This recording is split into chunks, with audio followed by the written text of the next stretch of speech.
1 man, 101 games, and 0 job applications in sight. Jeter here, and in this series, I set out with the goal to play and review 101 games. And for game number 2, I played Dredge. Developed by Black Salt Games, Dredge is a third-person fishing horror game. The premise of the game is pretty simple, as essentially, you catch fish. Fish can be caught by driving your boat over a school of fish and then performing a QTE minigame. Different kinds of fish will have different kinds of minigames. In Dredge, you use fishing rods to catch fish. Fishing rods in this game are used to determine what types of fish you can catch. Different rods allow you to catch different types of fish. Now, the difficulty of this game is not catching fish, but how you manage your time, as time only moves when you move and moves even faster when fishing. Take too long and the fish in your inventory will rot. But don't worry, you can still sell your rotten fish, as you are a part of a monopoly, as the people have no other options but to consume your rotten fish, as they possess no other alternatives for their sustenance, as the tariffs have made it so that it is economically unsustainable to be a farmer. In turn, this allowed Bill Gates to buy all that farmland, and now no one is allowed to use it. This is real, by the way. Bill Gates is currently the largest private farmland owner in the United States. And this is not a political statement, but merely an observation. But worse than your tuna going bad is being out in the ocean in the middle of the night.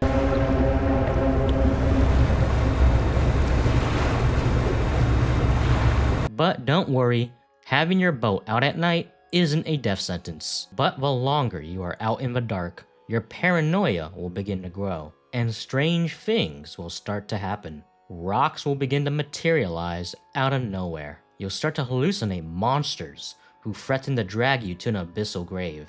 And if you let your panic grow too much, you may start to find yourself leaning the other way and start to long for the touch of the old but forceful lighthouse keeper. But don't worry, this can be easily mitigated by docking your ship and getting a good night's rest. However, if you want to stand a chance against the dangers of the sea and want to be able to fish for longer, you're gonna want to upgrade your vessel. However, these upgrades don't come cheap. In addition to having to dredge Davy Jones' locker for the necessary parts. However, these upgrades will be well worth it, as they enhance your ship, allowing you to carry more fish, but more importantly, increasing the number of engine and fishing rod slots you have in your inventory, which allows you to equip higher tier equipment for your boat. Throughout the game, Dredge will see you visiting 5 distinct locations, each with its own unique ecosystem and dangers, requiring you to constantly switch out your loadout of fishing rods and net in order to catch specific fish. Now that I've explained the gameplay of Dredge, let me explain the plot of the game. Spoilers ahead. You are a nameless fisherman contracted by the mayor of Greater Marrow to be a fisherman, providing the town with the sustenance it needs, as its previous fisherman has disappeared. However, while on your way to the town, Neptune's beard shook with fury, nearly sending you down the Marianas Trench. However, fortune shined upon you, as you were close enough to town that you were able to be rescued. With the loss of your boat, the mayor puts you into indentured servitude and garnishes your wages until you can pay back the cost of a boat given to you by the mayor. You introduce yourself to the residents of the town, that being the local fishmonger, the shipwright, and the old lighthouse keeper.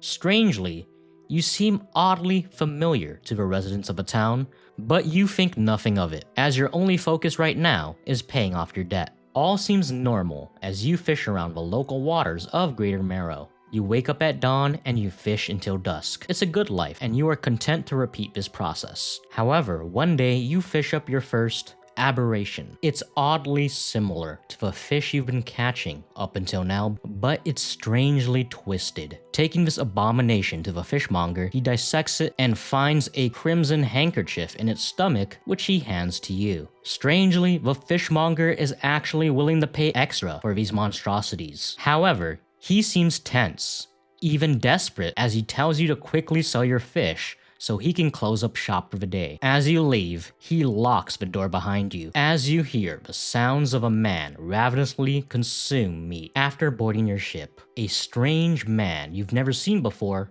peers through your porthole. He introduces himself as the Collector.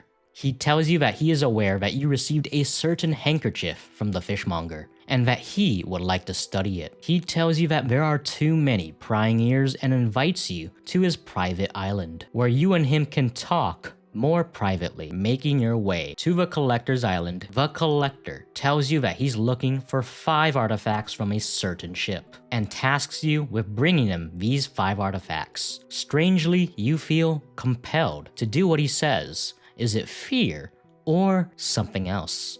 With each artifact you bring back to the Collector, he rewards your service by whispering a spell from a crimson book that grants your ship otherworldly powers. Oddly, this book looks strangely familiar, but again, you think nothing of it. However, one day while sailing the ocean, you come across a decrepit old castaway, and it turns out it's the previous mayor of Greater Marrow. But what's even stranger is that he seems to know you. He tells you to cast away the book, repeating it endlessly. He utters that the waters have become cursed ever since that day you dredged up that damned book. But you're bewildered. You've only just recently arrived at Greater Marrow, making it impossible for you to have ever met the old sea dog. You make your way back to the Collector's Island and confront the man. You ask him about the Crimson Book, but he refuses to answer you. Could it be the redacted flight logs to this island?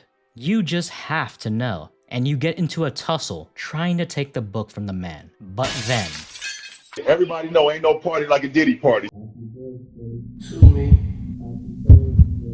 To me.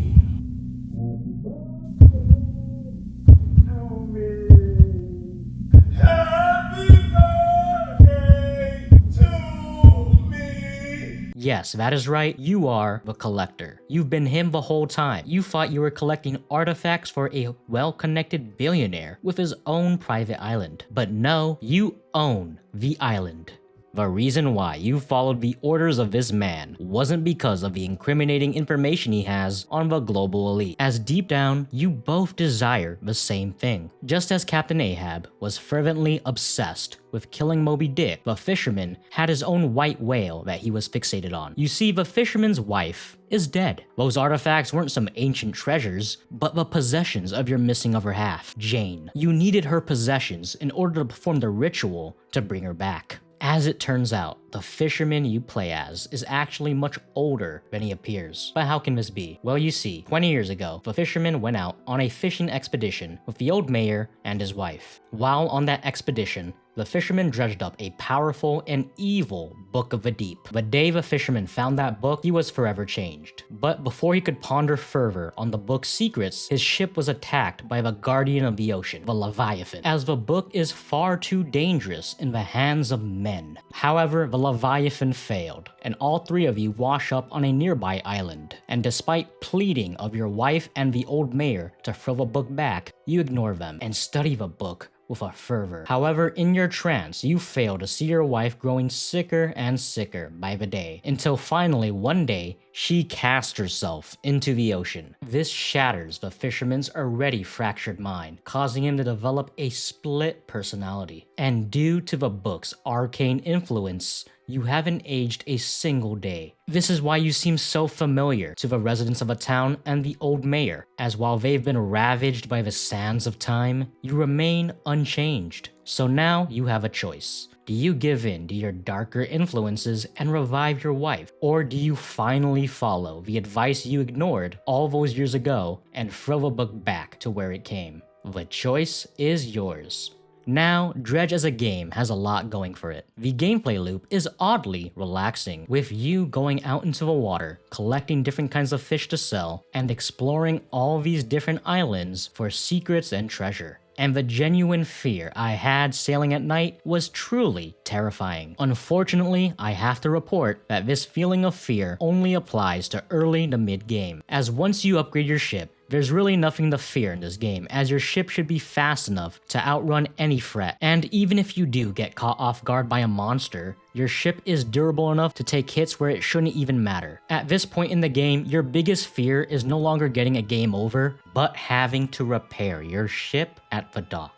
And I think it's just a shame, as I really did enjoy the atmosphere of the game in its initial hours. Another criticism I have of the game is I just think there's not enough side content. There's a lot of cool fish in this game, but unless you're trying to 100% the game, there won't be a particular reason to go out of your way to catch them. And don't even get me started on the DLC, as if you don't purchase it, the game can feel a bit bare bones and lacking in content. The DLC can be done at any point during the main campaign, but I would suggest doing it early to mid game, as doing the DLC during the late game like I did made the additional content feel more like a chore. Now, I know I sound overly critical, but it's just because this game offers something genuinely unique, and I just know that with some slight tweaks, this game could be even better. So it is for these reasons I rate this game a 3 out of 5. Now I know the American education system has conditioned you into thinking a 3 out of 5 is a terrible score, but you are wrong. It's just missing a bit of something to make it great. But I still do recommend you try it. While this game took me about 18 hours to beat, played by a competent human being, it should take about 12 hours to complete. Thank you for watching. If you liked this video, please subscribe, as I will now be led back to my circus cage where I will only subsist off of circus peanuts and hay until I'm called again to perform.